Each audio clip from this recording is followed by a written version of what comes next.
What is up, everyone, and welcome back to the channel. I know the layout is like gone right now because I did this one on a replay. I just finished the battle. I didn't record the battle live because I have just not been feeling myself in GPL battles lately. And I'm not gonna cut the league. I am just probably going to go by replays like this now, so then I can just do the battles in my own time and don't have to worry about layouts and etc. and uploading and stuff like that. So yeah, expect for there to be more of this.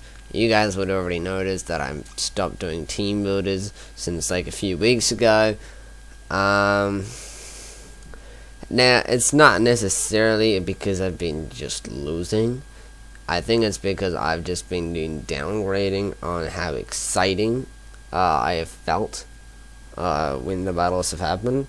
Beginning of this battle, I was thinking, I was just gonna lose 6-0. Personally, I thought I was gonna lose 6-0. I thought Pangoro was gonna be too much for me, and he would bring Banded Pangoro and sweep me. That's what I thought, at least. So I went into the battle with that kind of mindset, which is not the best mindset. During this battle, I did get hacked a few times though, and I did get a crit under their side, but I feel like the hacks that they got on me was a bit bigger though. So yeah, also I'm going to be having a new draft league on the channel soon. I know you guys are probably like, where the hell is the SPPL? I already stopped recording that after Rabombe stopped being my teammate, and me and Kieran have took over that part of it, and we picked up a win last week of it, so, 2 weeks ago, and then we lost our most recent match. But that league I stopped recording not because I just wasn't feeling the league. That league is freaking exciting as hell, because I have a teammate to talk to. And Kieran is one of my good mates. So, I always have a new draft league, but I am not participating in that draft league. It's going to be a draft league that I am going to make. Not telling you the name yet. But, it's a draft league that I'm going to be the owner of. And, I already have a few people in mind, that are in all sorts of other draft leagues that I know as. I'm not going to be competing in the draft league, but I'm going to be recording every single one of the battles that happen live when they're happening, and commentating on the battles, and also doing power ranks, pick'ems, etc. Just not participating in the actual league. I am going to go over draft analysis for every single coach that is in the league. This league is probably going to happen near the beginning of May or the middle of May, I'm thinking. I just finished doing all the stuff with the doc, stuff like that. It's not even finished yet, but it's going to be nice. Alright. I have a few people in mind, but yeah, that's for a different video about the rules and etc. for that league. Also, for people that want to join that league, there will be a video out later this month, most likely. Not this month, I just put up a thing. Later in April, most likely. Alright, let's get into this battle replay now. On my side, you can also say that I did make a trade. I traded away Stunfisk and picked up Ferroseed. I feel like Ferroseed is a lot better right now in my draft. It's a very bulky Pokemon. It's on the grass type since the last few weeks. I haven't been bringing Appleton, so Ferroseed is another good Pokemon. And it's a Steel type that actually gets a Steel type move.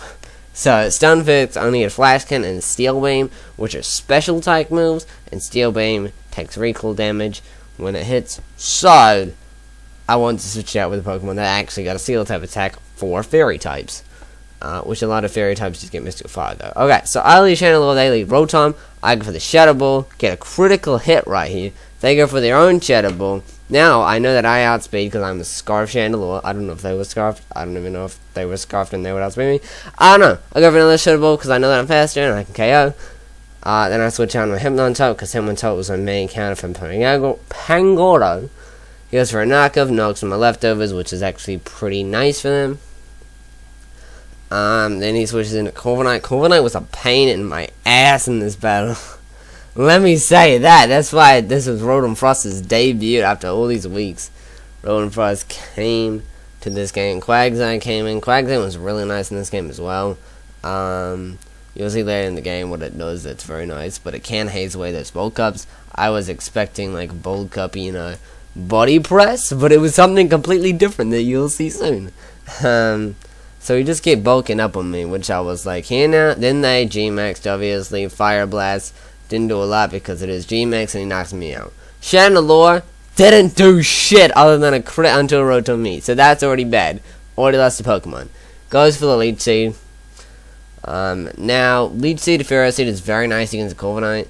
You gotta remember, that's a G-Max winged range, which I'm pretty sure is G-Max Brave Bird, I think. Or Dark. I have zero idea. G-Max something. It's a G-Max move. It does a lot. And Ferroseed's taking them. So, I would have wished that Gyro did more though, but it's fine. So I'm getting Leech Seed HP. I go into Rotom Frost while he's clicking Bulk Ups. Now I know that, electric type moves are super effective. So I go for the Volt Switch and it does a good amount of damage. Brings it down very low, but on that same turn it goes for Roost.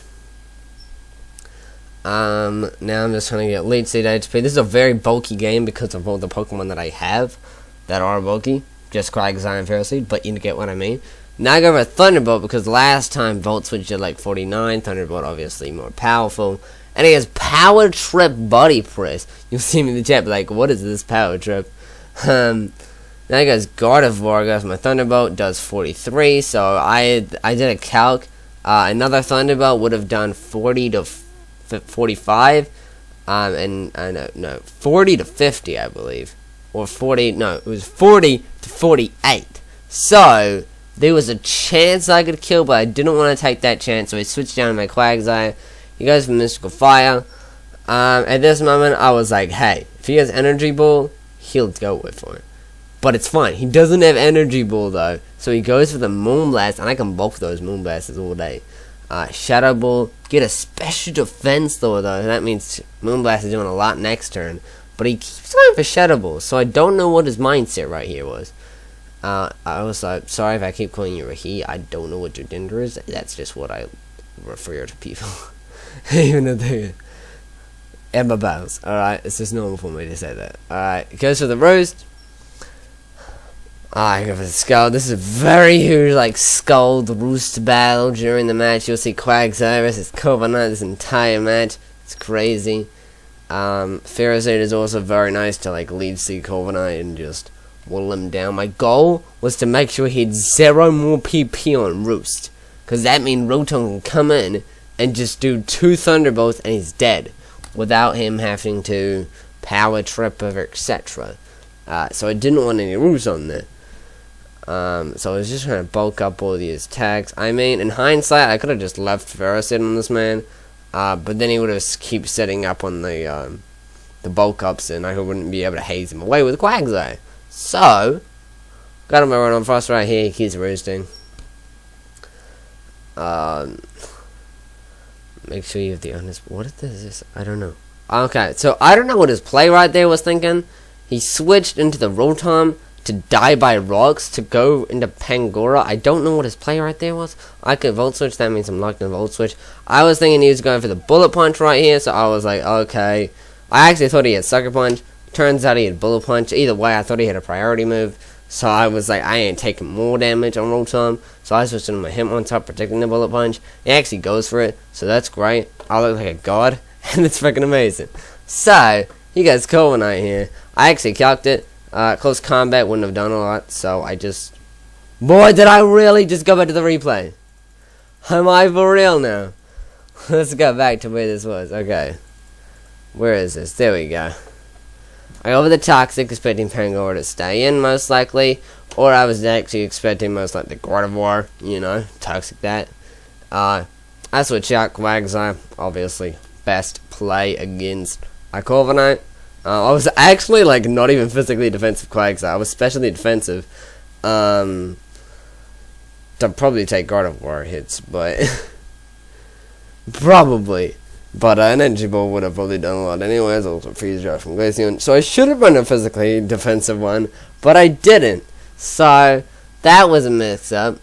I think I already told you guys this. Yeah, you can see this. I was actually going to this match and not caring. I didn't even have my front office guy, partly the guy that helps me prepping, Professor helped me with the prep team. So this is basically me prepping, only me. So I mean, what can we expect? I don't know. It would just be hazing away. Oh yeah, I got the Browne skull, which is really nice because that means Power Trip is doing less damage when it actually hits. Also, Brave Birds on a Ferocid. Boy, I should have went Ferocids a long time. Boy, my room is so hot right now, much because I have my fan off when I record, so then it has no background sound. So basically, images like hyper fastest because this is basically me hazing. Okay, then I switch to my roll time. Alright, I think it's just a cohesive unit of all this stuff.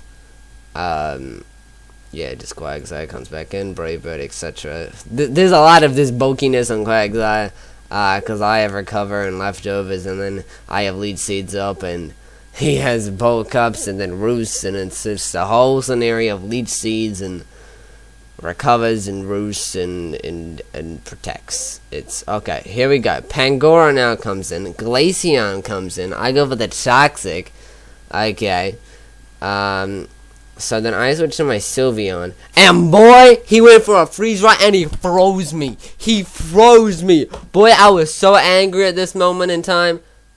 Oh my god. I just did it again. Oh my gosh, Tyler, what are you thinking? Look, you saw this. Yeah, Windows, there we go. Okay. Boy, he froze me, and I was like, boy, you froze my Cleric.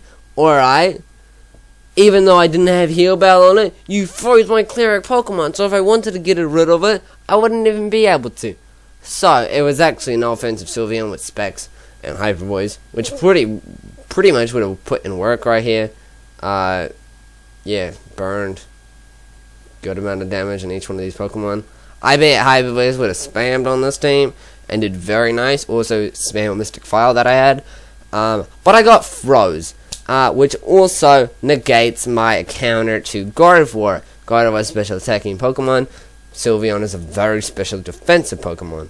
So, that's already bad. Indeed. So, I mean, the Glaceon's dead. That's a good thing. Now he goes in Dracovish. I get on my Rotom Frost. Go over the Volt Switch. Good amount of damage, right? 41%. That's good. Outrange.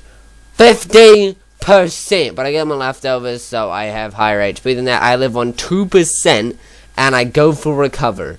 Here now? What is this? I don't know.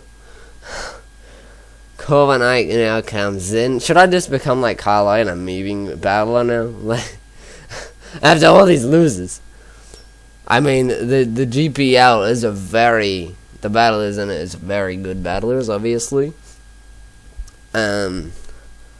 So it's like, it's much higher battlers than I would normally face, let me say that, but that's good, I'm learning, alright, and also, this is like my second draft for Gen 8, so, no one blame me, alright. I Barrel Bomb, but no one blame me.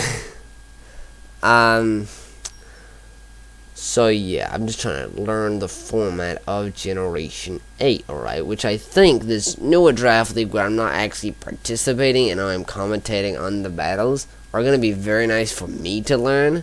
To see what other people can do.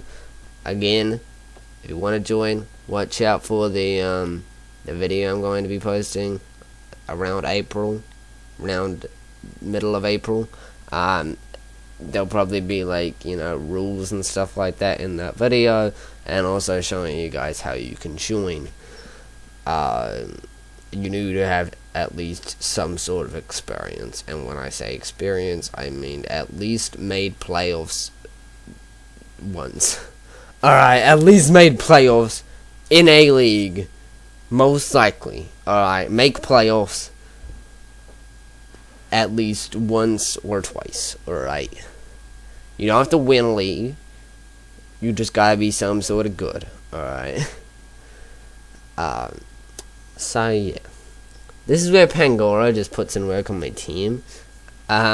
Which my only counter to that is my Hitmontop, who's already had lots of damage from other Pokemon. So it goes down. Pangoro has negative attack. Drain Punch ain't doing shite. My Ferrocidon's taking Iron Barbs and something else. I don't even know what else it was. Where's this? Oh, I know it just took Iron Barbs. Okay, and Leech Seed. Alright. Gardevoir now comes in. He goes back to the Pangoro. Now he doesn't have the attack lowers. He's actually life for Pangoro. I think it was going to be banded. As I said at the beginning of the video, I thought that I was going to lose to Pangoro Choice Band. Looks like I'm losing to life of Pangoro. So, you probably think what's going to happen. Close combat. Bam. Pangoro. We just got 4-0'd by Solo Destroyer. Now, going into this match, Rabompe Teacher and the other guy, I think it's Transil, that does the power ranks. The power ranks or the pick'ems? I don't know. One of them, to protect who's going to win each battle, and by which differential, they both guessed that Solo was going to win 4-0. So, Solo won 4-0. I mean, lots of his Pokemon had less HP then. Like, Gardevoir had 9 HP. Corviknight has 48. Dracovish has 47. And Pangoro had 19. So, yeah. Looking at this match, I should have really kept Chandelure alive. Let me be honest. It was a Scarf Chandelure. Should have probably kept that man alive. But, also looking at it, Appleton would have been better than Chandelure. Even though there is a Glaceon, it still would have been better. Considering I had a Ferroseed and a Hitmontop full at Glaceon. So Appleton would have been pretty nice to bulk up some of these attacks from the Pangoro. But in the end of the day, fighting is just too good for me. Straight out. We saw last week I got hit by a suck. Which I don't think is just pure fighting. It's a fighting that has like knockoff. Because if you have knockoff on a fighting type against me, just saying, my Necrozma is dead. Obviously. Unless I bring like, yeah, okay, actually, because I have that ability, Prism, whatever it's called, so maybe not, I don't know. And I can really, okay. Don't say what I just said. And also if you like a steel type attack on your fighting type, that's also really good, because of Pangoro just ran Bullet Punch, and that would have hit my Sylveon. So, I'm still upset about that freeze, but GG's to Solo Destroyer. Hopefully, I can still make playoffs. I have zero idea. Is there even a chance I can make playoffs? I hope there is. Hopefully I win next week, and then I can make playoffs by someone else losing. That would be pretty nice. I want to make playoffs. That's my goal. My goal in every single draft league is to make playoffs. I don't care how good you are. I'm making playoffs. Alright, so my next week opponent, whoever you are, meme against me next week, please. Alright, I was literally looking at my monitor and being like, please. Alright, so I hope you guys enjoyed the battle. I don't know why you would though. I lost. But peace out, guys. Tyler Channel versus Solo Destroyer.